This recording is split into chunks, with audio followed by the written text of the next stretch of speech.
시편 100편입니다.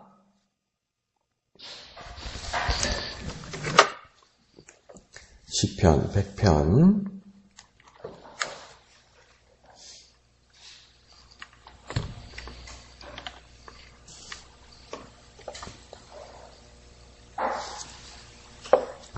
첫절 1절부터 마지막 5절까지 다같이 한음성으로 읽겠습니다. 시작. 온 땅이여 여호와께 즐거운 찬송을 부를지어다.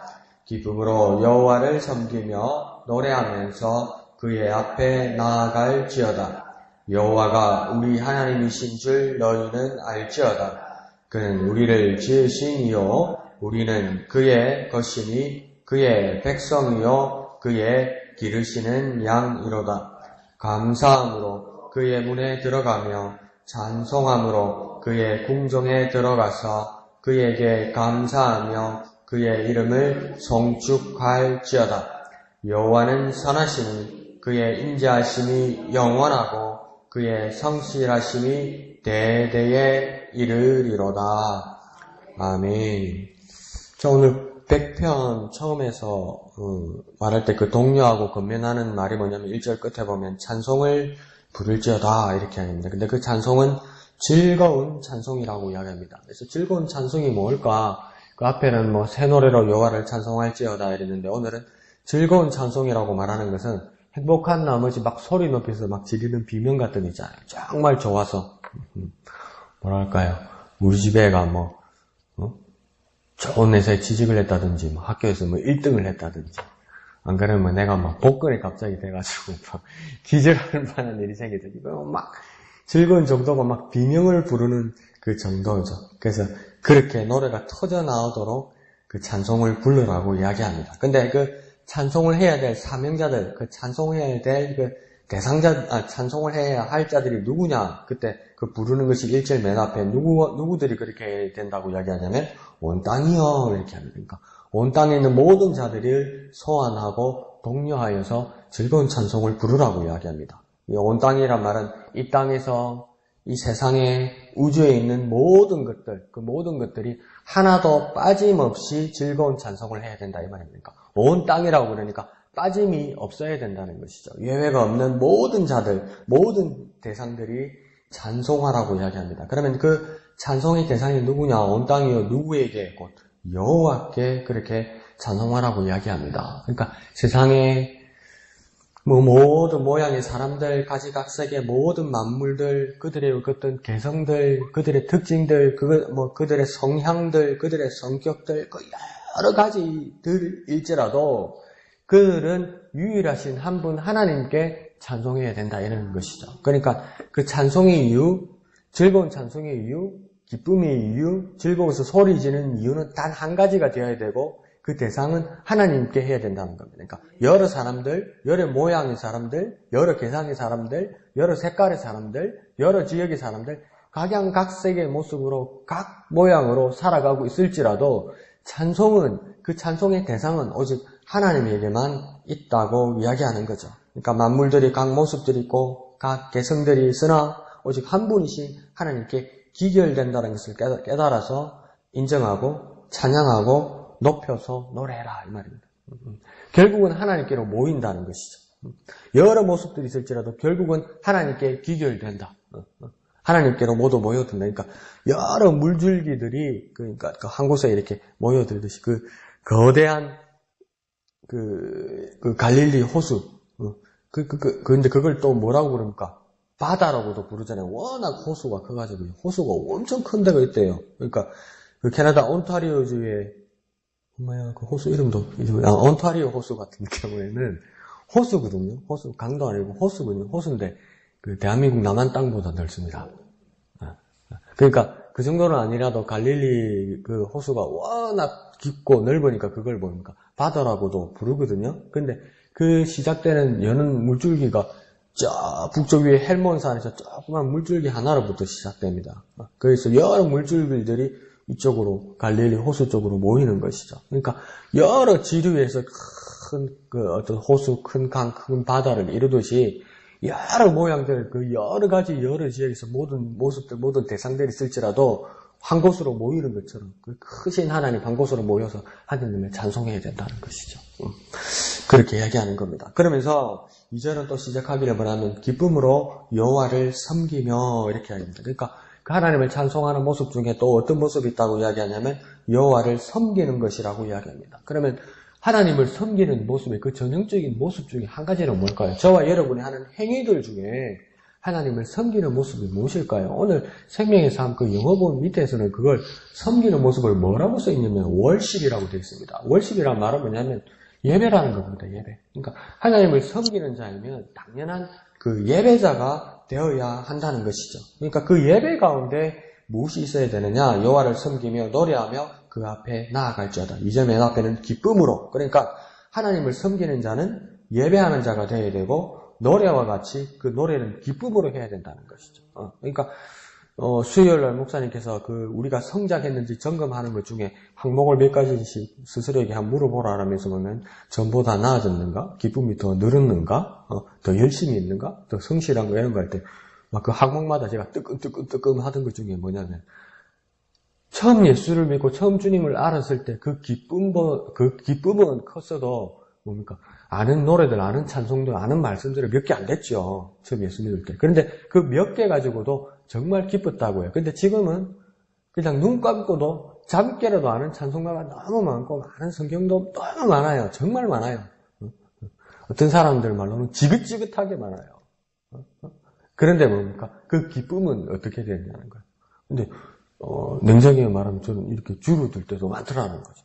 아는 건 많고 기억나는 것도 많고 외워져 있는 것도 많은데 그 처음 때보다도 뭐 반비례하는 거죠. 많은 만큼 반비례하는 거죠. 이렇게 올라가야 되는데 반비례하는 거죠. 쭉 떨어지는 그 기쁨이 떨어지는 경향들이 많더라는 거죠. 근데 오늘 2절에서는 뭐라냐면 예배를 하는데 심지어 이제 예배 횟수도 많고 예배해왔던 어떤 경험도 많은데 그와 더불어 뭡니까? 노래해야 되고 그 노래는 기쁨으로 해야 된다고 이야기하는 겁니다. 그런데 이렇게 독려하는 이유는 무엇이겠습니까? 이렇게 독려하는 자는 그 기쁨이 충만하다는 것이죠. 그래서 예배 가운데 우리에게 기쁨의 노래가 더욱 넘쳐나기를 부탁드립니다. 자, 그러면서 3절은 선언하기를 여호와가 우리 하나님이신 줄 너희는 알지어다 이렇게 이야기합니다. 그러니까 이게 알듯하면서도 이게 무슨 말일까? 여호와가 우리 하나님이신 줄 너희는 알지어다. 그 모든 대상들은 알아야 된다는 거죠. 근데 어떤 내용을 알아야 된다고 이야기하냐면 여호와가 하나님인 줄 알아야 된다. 여호와 하나님은 그럼 어떻게 다른 걸까요?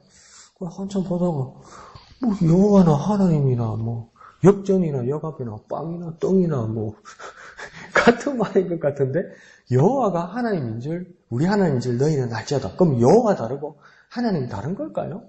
한번 쉽게 생각해 봅시다. 어려운 것만 여러 가지로 이야기하지만 우리는 그냥 쉽게 생각해 봅시다.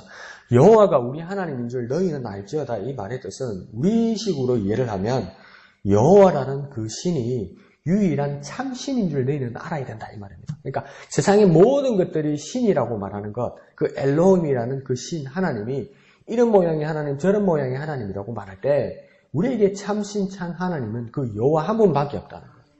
그 여호와라고 부르는 그 하나님이 유일한 하나님이라고. 그러니까 뭘까요?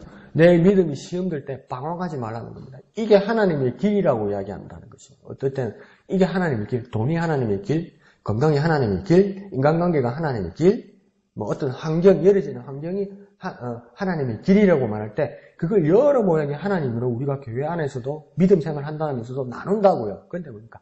다시 모이라고 이야기하는 겁니다. 여호와 그가 하나님이라는 겁니다. 그게 하나님의 응답이라고 말하면서 하나님이 주신 거라고 말하는데 하나님이 주신 것일 수도 있고 정말 하나님이 주신 것들도 있을 것인데 응답 가운데 그 주신 것, 그 응답, 그 환경 때문에 그 실물 때문에 참 하나님 여호와를 잃어버릴 때가 얼마나 많냐고 지금 우리에게 다시 한번 물어보는 겁니다. 그래서 그 여호와 하나님, 그 여호와 그가 유일한 하나님 참신인 것을 우리는 다시 깨닫고 선포하고 살아나가야 된다는 것이죠. 그래서 이 유일하신 여호와 하나님이 어떤 분이라고 그 3절부터 중반절에서부터 뭐라고 하냐면 그는 우리를 지으신 자시오 이러죠. 그러니까 우리를 지으신 자란 말은 무엇입니까? 그러니까 우리의 창조자다 이 말입니다. 그러면서 그는 우리를 지으신 창조자이시고 우리는 그의 것이다 이랍니다. 그러니까 시장에 이렇게 자판에 물건을 이렇게 내어놨으면 이렇게 경계가 없이 이렇게 자판에다가 이렇게 장 같은 데 내어놨으면 이거 얼마입니까? 이거 뭐 어떤 겁니까? 이러면 멀리서 보면 누가 그 물건의 주인인지 몰라서 거기 대답하는 사람이 있잖아요. 그 사람이 가져온 거고 그 사람이 키운 물건이고 그 사람이 만든 물건이잖아요. 그러면 내가 이 물건을 사기 전에 이 물건의 주인은 그것을 팔러 온 만든 사람이잖아요. 그와 마찬가지로 나는 하나님의 것이라는 겁니다. 하나님께서 나를 만드셨기 때문에 나는 하나님의 것이라는 겁니다. 그러면 내가 하나님의 작품이라면 하나님은 나에게 누구시라는 겁니까? 창조자와 더불어 그 시장 바닥에 있는 것처럼 하나님은 나의 주인이라는 것이죠. 그래서 하나님은 나의 창조주이시고 하나님께서 나를 만드셨기 때문에 나는 하나님의 것이고 하나님의 소유주이고 나는 하나님이 나의 주님 되시다 이 말이죠. 그러니까 하나님은 나의 창조주이시고 나는 하나님의 것이기 때문에 하나님은 나의 주님이십니다. 그 고백이 같이 있는 것이죠. 그러면서 그 뒤에는 또 뭐라고 고백합니까? 우리는 그의 백성이다 이렇게 됩니다. 우리는 그의 백성, 우리는 하나님의 백성. 우리가 백성이면 하나님은 누구시라는 겁니까? 하나님 우리의 왕이시라는 그 의미입니다. 내가 백성이라면 소속이 있을 거 아니에요. 나는 누구의 소속으로서 백성이냐? 하나님 그런 누구이시냐? 나는 백성이기 때문에 하나님은 우리의 왕이시다. 그렇게 표현하는 것이죠. 그러면서 또 뭐라고 마지막에 표현합니까? 우리가 그의 기르시는 양이다. 우리가 양이라면 양은 누가 꼭 필요합니까? 목자가 필요하죠. 하나님이 나에게 목자 되시고 나를 인도하시는 분이다. 그렇기 때문에 그 여호와는 우리의 유일한 하나님이시다. 이렇게 고백하는 것이죠. 하나님은 우리의 창조자로서 우리가 그의 것으로서 우리가 하나님의 백성으로서 또한 하나님의 양으로서 하나님이 기르시는 양으로서 그 하나님이 유일하신 참 하나님이시다. 그렇게 고백해야 된다고 이야기하는 것이죠. 자, 그러면서 4절은 이 마치 하나님이 초서에 초대받은 우리가 어떤 조건과 어떤 모습을 갖추어야 되는지, 하나님께 나아가는 자가 어떤 모습으로 나아가야 되는지를 이야기하고 있습니다. 그래서 첫째는 감사함으로 입장할 수 있고, 또 찬송함으로 들어갈 수 있고, 그 여호와의 이름을 송축하는 반응이 있어야 된다. 그러니까 감사하고 찬송하고 송축하는 반응이 있어야 된다고 이야기하는 것이죠. 그러니까 하나님께 나아갈 때에, 하나님의 자리로 나아갈 때에, 오늘 우리의 모습에서는 예배의 자리로 나아갈 때에, 예배와 도로 우리 삶으로 하나님과 함께할 때에 우리 표현과 우리의 마음과 우리의 표정과 우리의 모든 언행과 우리의 모든 행동들이 하나님과 함께하는 모습으로 무엇이 나타나야 되느냐? 감사와 찬송과 그 다음 송축함이 같이 있어야 된다는 것이죠. 감사는 어떻게 해서 일어나겠습니까? 인간적으로 말하면 고마운 거죠. 하나님이 한없이 고마워서 그것이 기쁜 것이죠. 그래서 감사하는 거 아닙니까? 우리 식으로 이야기하면 하나님이 정말 고마운 거죠. 그래서 그 모습이 너무나 기쁜 거죠. 그래서 하나님 앞에 당연히 하나님께 감사하는 것이죠. 예, 그게 너무 좋으니까 그러니까 잊어버리지도 않고 항상 느껴지고 항상 뭐랄까요? 그 눈을 마주치고 항상 경험하고 항상 만지는 거니까 항상 느끼는 거니까 그게 노래가 된다는 겁니다. 뭘까요? 말이 입에 붙었다는 겁니다. 그러니까 왜 젊은 아이들은 그런 어른들의 모습을 보고 막 웃고 야 나이든 노인네가 되었네 이러지만 왜 우리가 나이가 조금 들면서 그런 거 있잖아요. 뭐 약속 있으면 어디 한번 가볼까 혼자 있으면서 밥 때가 되면 밥 먹어야지 이러지 않고 뭡니까? 어른들이 그 뜬금도 없는 그 노래를 만들 때가 있잖아요. 밥이나 먹어볼까요? 혼자서 그죠? 신발 신으면서 어디 한번 나가볼까? 하면서 막 노래하는 사람들이 있잖아요. 그런 것처럼 그게 뭡니까? 그 하나님을 향한 어떤 기쁨이 우리에게 막 입에 노래로 붙어버렸다는 것이죠. 그 찬송함. 그 다음 송축함은 뭡니까? 노래이면서도 하나님을 높여드린다는 겁니다. 하나님을 가장 귀하게, 그러니까 우리 삶의 한가운데에서 내 모든 일상에서 하나님을 가장 높여드리는 모습, 그 모습입니까? 하나님이 초서에 초대받은 우리가 당연히 해야 될 일이고 그와 더불어 하나님과 함께하는 유일한 모습과 그 방법이라는 겁니다.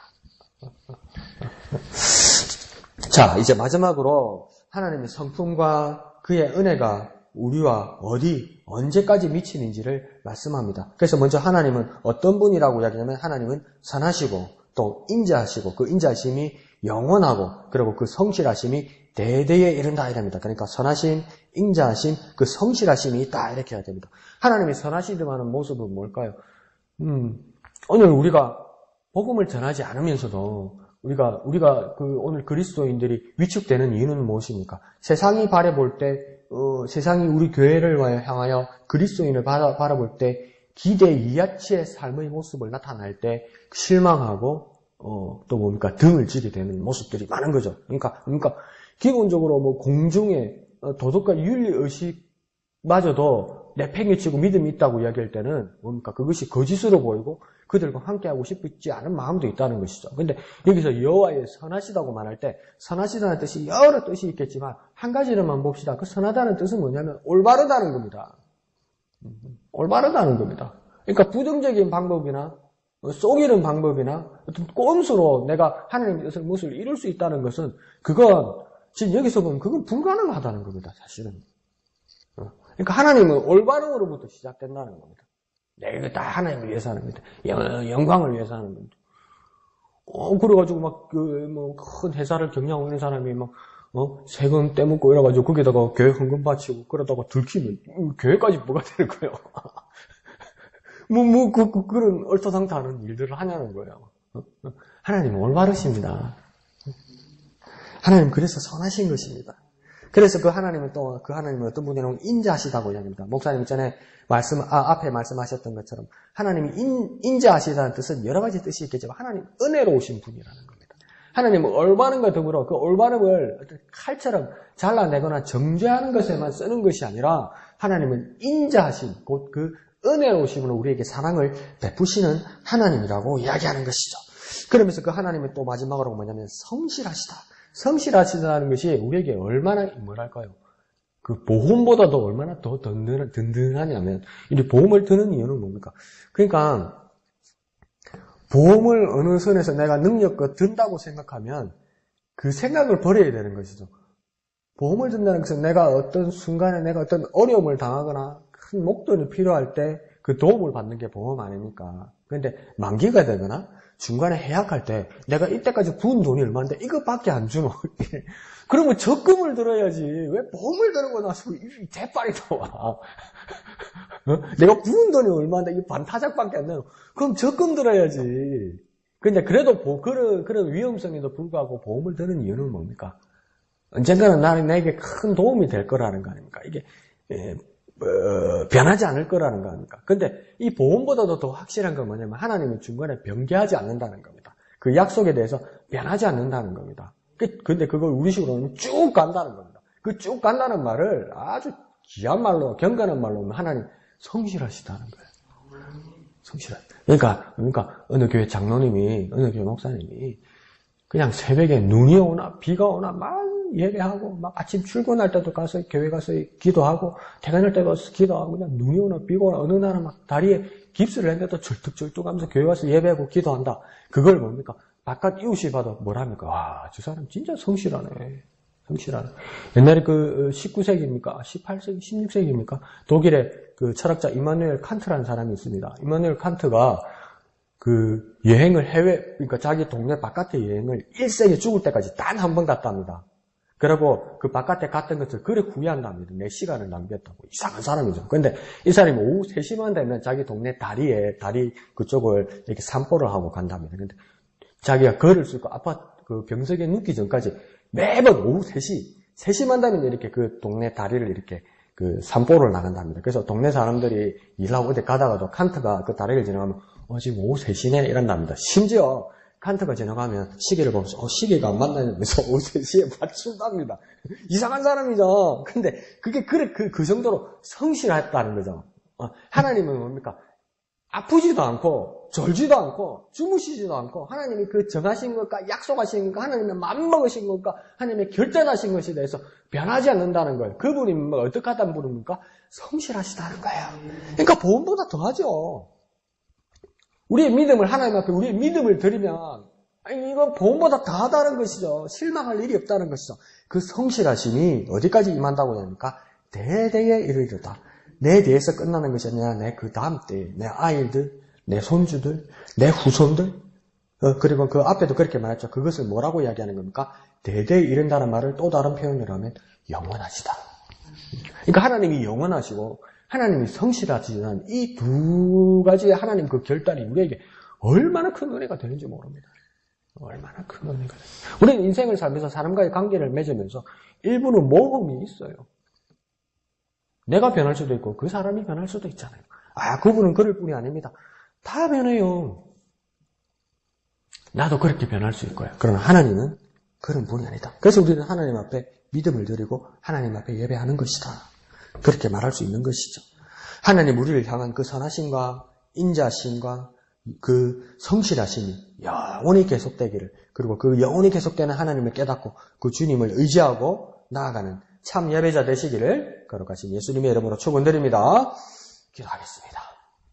거룩하신 아버지 하나님, 은혜를 감사합니다. 참으로 선하시고 인자하시고 그 성실하심이 대대에 영원히 이르시는 그 하나님을 예배하는 우리가 되게 하여 주옵소서. 그 여호와가 참 하나님이심을 깨달아 그 주님 앞에 믿음을 드리고 주님과 동행하고 주님과 함께하는 우리가 되게 축복하여 주시옵소서. 모든 것을 감사드리며 거룩하신 예수님의 이름으로 간절히 기도하옵나이다. 아멘. 이 시간 말씀을 생각하시면서 기도하시고 또 진해 지역을 위해 기도하실 때 우리 목양교회가 이 쓰임 받을 수 있도록 또 기도해